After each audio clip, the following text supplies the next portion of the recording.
We are going deep into creativity this season 3. And in today's episode, I am really happy to have someone join me, David Hooker. He is the brand lead at Printify. And I actually got linked to you, David, from Gidi Pridor, who I super respect. He was on the show kind of recently for the second time. You guys both worked at TravelPerk. And he raved about you. And I have such high respect for him. So welcome. I'm so glad you can come. Thank you so much for having me and for inviting me. I'm also going to have to send a message to Gidi to say thank you to him as well. Yeah, he hired me and gave me my first senior position in brand marketing. So he's a person that I respect as much as you. So glad we have that mutual. Good. And the other thing I wanted to say, which just I realized is I get so many emails from people asking to get on the show or people recommending other people to get on the show. And this is kind of how it works. It's like the underground. I don't take just anybody on the show. Usually I'm the one that finds someone and I ask them to come on, or I keep pestering people because they're like, no, I can't. No, I don't have time. So I keep pestering them. They're on a list I have, or people recommend someone. They're like, this person would be really good for you right now, given that you're talking about these things. So I think that matters. Don't listen to those podcasts that bring anybody on. Listen to the ones that actually have some thought that goes into who they bring on. So David, thank you for joining me. A little bit of background on you. So David, you were head of B2B content at Gett, which is a Series F startup. And previously, you've built Prezi's evangelism and creative services teams. You also built the brand and PR function at TravelPerk, as we had talked about. So TravelPerk is a unicorn valued at over $1 billion. Is that right? Yes, although that valuation happened not long after I left. So. Oh. But yes. Who knows what happened then? Something it went right when I was there and it went just as right when I left too. So yeah. Yes, it is. It's a fantastic product with a fantastic team. Awesome. Okay. And so about Printify, just so where you're at right now, brand lead at Printify, founded in it's a Series A startup. But, which is unusual, I didn't realize that there were all these different people investing in the company. $54 million total of investment money, because there are investors that include Richard Branson and Index. And so that's a really fun thing that I just wanted to call out. Printify, you can create and sell custom products. It's a tech platform that's made it possible for millions to become global entrepreneurs selling high quality merchandise online. So that's a little bit about Printify. So you know what, David, let's just talk about creativity, because I love talking about creativity this season. What does creativity mean to you? Creativity to me, it's the reason I get up every day. I've gone cheesy instantly. So, but creativity to me is the muscle we flex, or the work we do that delivers engaging, interesting, joyful, delightful content to people, right? That you get into people's attention windows for a short space of time every day, and you give them something that makes them go, ooh, or laugh, or, move to an action that they otherwise wouldn't have moved, or share, or engage in some way, shape, or form. And for me, the repeated opportunity to do that day after day after day is why I love my job, and also why creativity and getting to be quote unquote a creative is a super cool thing to do. And let's be honest, of course I have to do important things like check the number, look at the data, all make business cases for things, try and move minds and stuff. But the really, really fun thing we do is create a piece of content and put it out into the world and hope that potential customers, or just people like it. Right? And that's what creativity means to me. And there is a whole bunch of ways to do that. Most of them are really fun, right? And they require different skill sets and abilities and collaborations and cooperations. But at the end of the day, you're trying to put something out there into the world that people like. So I think that's really what it's about for me. Nice. I like how you started with, it's the reason why I wake up every day. Nobody said that when I asked them, what does creativity mean to you? So I like that you led with that. And I also like that you mentioned that it's around, you have a short bit of time and you get people to say ooh or or laugh or engage. It's like maybe it's some kind of an emotional thing, right? So tied to emotion. And you also mentioned the numbers, and we'll talk about that. Like creativity tied to results is always fascinating for me. But first, let's talk about like your most creative marketing ideas at Printify. What are you jazzed about? What are you excited about that you've implemented, created, that's creative at Printify? I think the most interesting thing that we're doing, or the coolest thing, and honestly the most effective thing that we're doing right now, is we have a partnership and influencer strategy where we work with a whole bunch of creative people that's helping drive interest in awareness and interest of our platform at a large scale. So influencer marketing, I don't think is really going to be a new thing that no one's done before, but I've seen, not just here but in my previous positions as well, how incredibly effective it can be, because I think the general level of trust that people have towards the content that's put in front of them is, slowly over the years disintegrated, and we are a much more skeptical bunch of people. And I think the younger generation, while they might not be quite as skeptical, they're more attuned to like, that's an ad, that's someone trying to convince me to do something or whatever. So what that means is you now have to utilize a delivery mechanism that's someone they trust or like, and it's a little risky because you're putting your brand reputation in the hands of other people, right? We do a lot of stuff where we ask people on TikTok and YouTube to create content that we think is going to not just work for us and help drive people towards our platform, but also work for that creator as well. When we do these partnerships, our team look really closely at who this person is, what other content they've put out there, and we're looking for that synergy between them and us. If we ask them to give this message, are they going to enjoy it? Is it going to be good for them? But you're also handing over, go make this content about us. And of course you can do things where you ask for control or whatever it may be. But if you don't get that right, you'll lose time, right? You might not lose money and you might not damage your reputation, but you'll lose the time that you spent working with them, and time is a precious commodity to all of us. But at the same time, it's super effective when it comes off in terms of I can show you graphs where our brand search has gone up really noticeably, and you can go, oh, that's the day that collaboration came out, up it goes. And it's super exciting to do that kind of stuff. Tell me more about the details of this influencer marketing stuff. How big of an audience do these influencers have? How many influencers do you have? Because you guys are kind of structured like B2C, right? Because the people that you work with are entrepreneurs. It could be someone with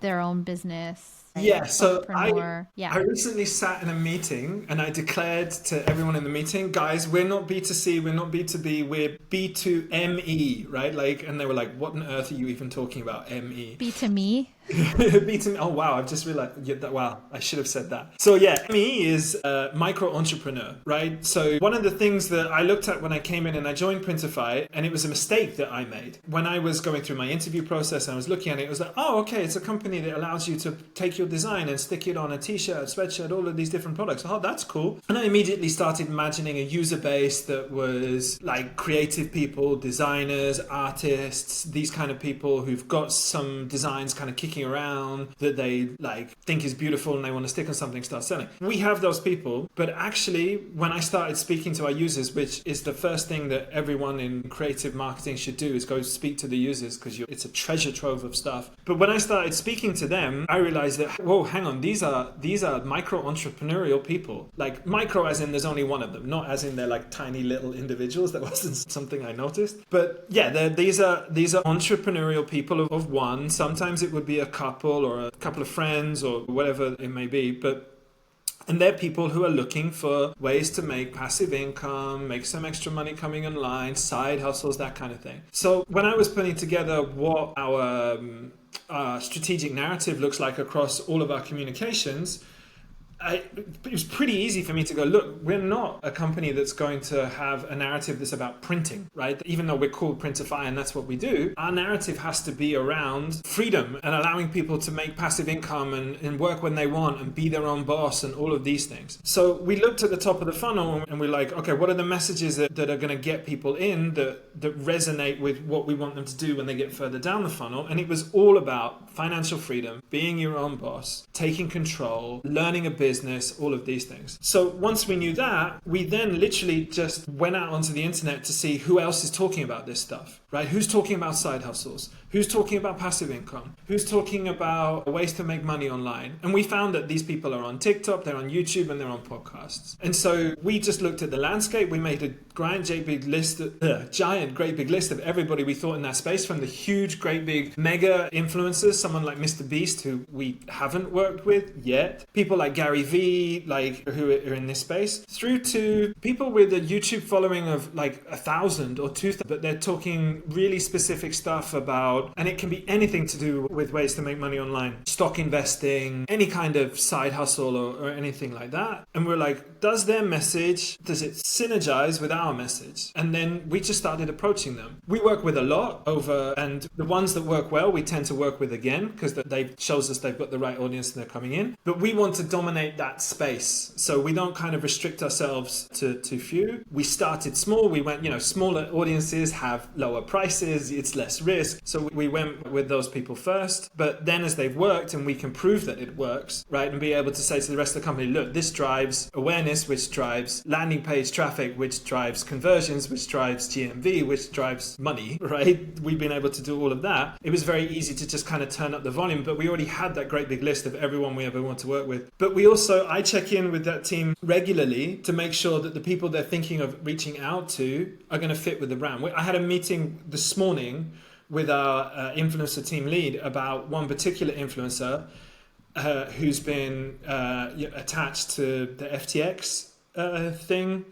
And like, as a decision, we were like, okay, this is an influencer with a really big audience, but is involved in this thing over here, and it's a strategic risk to us, and it doesn't quite fit with what we want to say. But I think the really important thing is to know what your messaging is. If you're looking at driving influencers and awareness and stuff like that, you have to find those that are going to fit with the top part of your story that you're telling as you go down the funnel. And if you do that, you have a chance of being really effective. I love it. I'm all in on this strategy, by the way, this influencer. I don't know if everyone, like, first you have to get your strategic narrative down, right? And the fact that we talked about that first, I love. You're not going to be about printing. You're going to talk about, like, who are you for? Micro entrepreneurs. You even have B2Me now as your new, there's B2C. I thought I heard it all. B2B, B2C, B2 business to human, H to H, whatever it was. But now there's also B2Me. All right. So yes. Micro entrepreneurs. And once you have your strategic narrative, because you know who you're for, they care about freedom, passive income, taking control, learning about the business, stuff like that. Then you can have your narrative and work with these influencers. So how do they bring you in to the fold? Do they talk about you here and there? Like, it differs.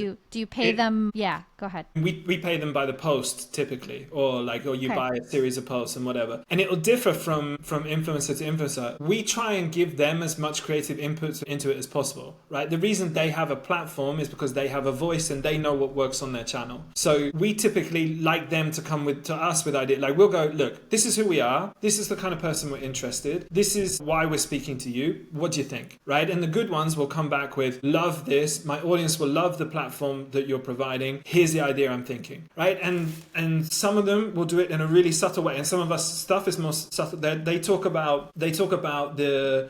We had one video that was really effective. Is like, here's a way to make money online for the broken, lazy people, right? And they actually showed you someone else's successful print-on-demand store, took you through what their design looks like and how easy it was, and it's like, oh, and they're using Printify to fulfill this, and then we're a mention, right? It's a 50-second video where they talk more about the Etsy store that it's happening on, how much money was driven, all of that stuff, and we're just like, oh yeah, and they're using Printify to do this. You can sign up as easy as free. There's just like a thing over there. Like, it's just a mention. A second, but it's important, and like we're there in the hashtags, so you can see it just if you hear it and you want to look at it. But I think the important thing is, you can't go to them with a ready-made message, right? Like that, then it becomes an ad. You're just asking them to read out your ad, right? Yeah. So what we do is like, this is what we want to say, and this is who we're looking to get. How do you think we can make that work? And they deliver for it. And I'll be honest with you, sometimes it doesn't work, right? Sometimes they put together something and they put it out there and we think it's going to be, they think it doesn't work. You have to be prepared for it not to every time, which is why we take a pretty broad approach and go after quite a few influencers at the same time. Yeah. Well, good luck with getting Mr. Beast signed up, or He's Gary Vee. I've heard he's expensive, and I believe Gary is on some kind of a break. Oh, okay. So you can't work with him for now. Okay. But still, you got a ton of people that have 1,000 followers, 10,000 followers. You don't need to go after like 100 million yet. No. And we're now on the stage where we're talking to people with millions, but we started with thousands for sure. Okay, cool.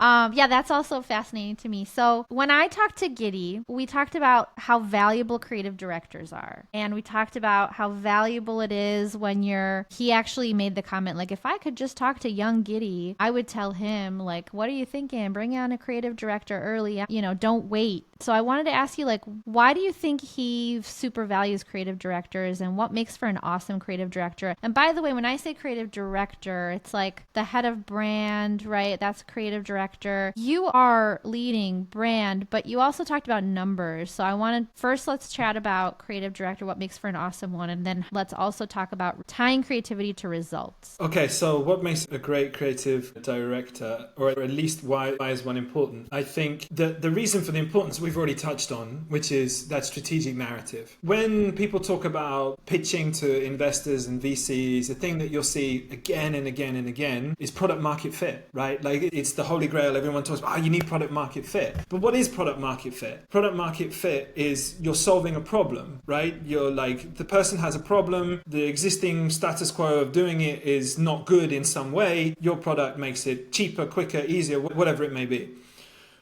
And if you do that, then you have an emotional value, right? Like, because Uber, let's take the most basic example, disrupted the taxi industry. Before, taxis were a real pain because I had to stand out on the street in the rain. I'm in England, so it's raining, and I have to try and flag down one of these taxis. And if I do, then chances are the taxi driver's not going the way I want him to go, and he'll go, sorry, mate, we'll do it, no, can't do it, whatever it may be, right? So there's an emotional value to, like, just pulling that out of my phone out of my pocket, ordering one, going back inside in the dry until the guy comes, right? Like, that's it. And my emotion is like relief, reduction of anxiety, dryness, whatever it may be. That emotion is the single most powerful thing that's going to persuade people to come give you money in exchange for the product or service that you're offering. The creative director helps you identify what that emotion is, which I think a lot of people, when they come from the product or engineering world, which a lot of founders do, are not as tuned into because they're in the weeds of code or data and metrics or whatever. But I'm not saying that those people can't do that. You absolutely can, and you can train yourself to do it. But whoever it is doing it identifies what that emotion is, what that set of emotions are, and then helps you weave that into all of the messaging, all of the stuff that you put out there into the world. So it's not just consistent. I think people talk about consistency a lot. Yes, consistency is important, but more importantly, it's powerful. That what you're saying is getting people, look, what I said at the top of the show, okay, and then getting them to try it. The product will then convince them to use it. So your creative director, brand lead, head of communications, whatever you want to call that person, if they're doing their job properly, is making sure that powerful emotional message is weaved into everything you do, from the visuals to the words to the spirit to the customer service interactions, like, and all of that stuff. So that's why you need one. What makes a good creative director? I think someone who is emotionally attuned, right? Has a good sense of what levers to pull when, right? A good Bain have a thing called a value pyramid. They do one for B2C and one for B2B. You can find it free online. You don't have to pay for it or anything. And that is, it's a pretty academic task they've put together of a pyramid with all these different levels of emotion. But I find it a useful thing to do when I go into a company because it helps me identify, like, what's the full range, and then it puts them into a ranking, if you like, right? This emotion is going to be more powerful than this one. This one used in tandem with that one is going to be really, really effective. If you're in a B2B company, right, and you've got a sales cycle that involves 3 decision makers, they're all going to have different emotional values attached to them. The CFO cares about a different thing from a procurement manager who cares about a different thing from a marketing. A good creative director knows the full range of value that the product offers, I think needs to have an attachment to that value themselves. themselves. I think if you've got a creative director coming in who's using a product that they don't really have an affinity for, it's really difficult to be good at. I'm not saying it's impossible, but I've done that. I've gone to work for companies where I didn't have a real affinity for the product, and like I realized quite quickly, well, this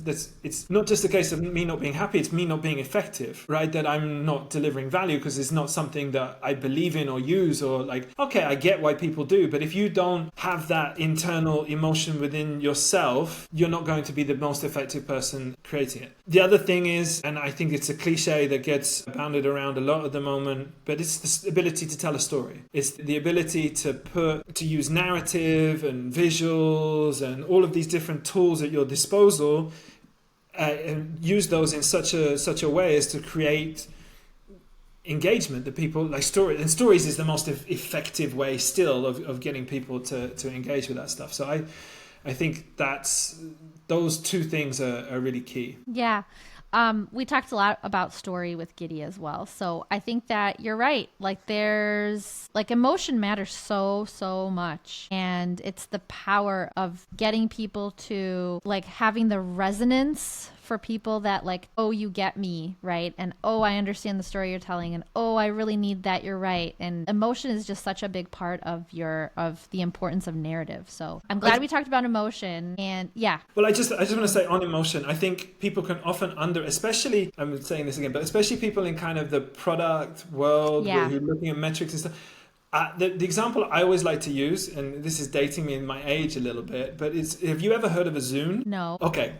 This means this example is going to work on you. A Zune was the MP3 player, personal listening device that Microsoft brought out at the same time that Apple brought out the iPod, right? They brought out the Zune. The Zune had a bigger screen. It had more memory. It even had a service that Microsoft invented where you could pay a certain amount of money and download a certain number of songs, like almost like they created Spotify before Spotify existed. And the Zune cost the same amount. It had Wi-Fi on it before the iPod had Wi-Fi on it, but to this day you've never heard of a Zune. And the reason for it is because even though they had a better product, their marketing did a really bad job at tapping into the emotional value of what their device was delivering. Whereas Apple, of course, who are the masters of these things, delivered a set of advertisements using the feel-good Ink song by the Gorillaz with the iPod in the ear and the different colors with the silhouettes, like iconic stuff that we can all still remember. Yeah. But tapped into that value of what the device gives you so well. Microsoft had this weird thing with a cartoon kind of M. Night Shyamalan, Tim Burton style thing walking through and it was just, no one got it, didn't mean anything, it was weird, and as a result, people didn't make a connection with it and didn't buy it. Yep. So this all ties back to like how does creativity tie to results? Well, it ties directly to your bottom line, to revenue. So in the time we have, I really did want to talk about like startups. I'm talking to you. We're talking about creative directors and early stage startups. I work with a lot of early stage startups. They're not thinking about, oh, we need to hire a creative director. They're like, we need to hire a salesperson. We need to hire a marketing person. We need to get this, revenue engine going, but they still want to be creative. So any advice for earlier stage startups? And I think a lot of this can still tie in to what they should focus on, right? Like the product-focused founders, you still need to think about emotion, think about your target buyer, who you're selling to, what's your strategic narrative, what's that emotion that's going to create like a powerful resonance, why they would want to try your product. What are your thoughts on that? I think those things are essential, and I think you can do them and you can learn how to do them. There's a lot of resources out there. I think you've probably already learned how to do them, right? If you've got to the position where you're an early stage startup and you've convinced someone to give you money, you've told a story at some point. And I think pretty much every pitch deck consultant or speaking coach has told you have to tell a story as you go through. So you've done that, you've raised your money because you have on at least some level told a story at some point. You would have seen how important that is. Take that same principle and apply it to the product and your people you're selling to, your users. Take that same thing of like treat the VC person in the room who you're pitching to, the user is the same person, and you're using the same technique to get the same result. So you've already gone through it on a smaller scale Take the same things and apply it. If you're worried or you don't think you can do that, or it's not a skill that comes to you naturally, which it isn't for everyone, there's great resources out there that you can read. Listen to podcasts like this one where people come on and talk about creativity. Andy Raskins is a fantastic person to follow on LinkedIn, and all of his content. He's a person who wasn't a natural storyteller, went away and read a whole bunch of books, right? I think he bought every single screenwriting book he could find and then analyzed them for all of the commonalities, right? Like, what do they all say that you should do? This. And he, you know, if it helps you to turn it into a logical step-by-step construct with a bunch of boxes that you have to tick off, because that's the way your mind works, do it that way. There's books and not just Andy Raskin, but others out there. Go read the screenwriting books that he purchased. Teach yourself how to do it. The thing is, you're going to need to do it. And I understand why people don't make brand or creative or comms hires early on, right? In fact, I had a meeting with my CEO today, and you know, he was talking to someone and he was introducing me to the rest of the group. It's like, oh, David's our person, he's here. You know, I never really invested in brand like early on, because I was like, if I can't measure it, why the hell should I spend money on it, right? And I get that. I get that sentiment and why you're doing that. But then at the same time, he also said in the same meeting, you know, like, I wish I, you know, had his advice, being me, I'm tooting my own trumpet here, but his advice earlier, because it is actually really important and allows you to make that emotional connection with people. So the other thing is, like, I think there's a temptation of when you do make that first creative hire, when you do get that creative director in, it's like, oh, I can outsource all of that to that person, right? This person's coming in, they're the expert in this, they'll handle all of that. I would no. If you're a leader, especially if you're a founder and a CEO, you're going to be expected to tell stories and to emotional value, to get your team like motivated and buying into your mission, to get your investors on side, to, you know, when you speak to customers, like if you do press interviews. So like, you're going to have to learn that stuff. You can't like hide away in a box and hope that this kind of person who's quite good at speaking can do it all for you. So like, just go do it. Get out of that box. Well, thank you, David. This was great. We definitely talked a lot about creativity, storytelling, emotion, B2Me, which is something new for folks probably listening for this episode. If anybody wants to reach David, you can do so on LinkedIn, Hooker DJ. Cool. I like that, David. And then check out Printify. You can go to Printify. So thank you again for joining me. Thank you, Anna, so much for having me. It was a blast.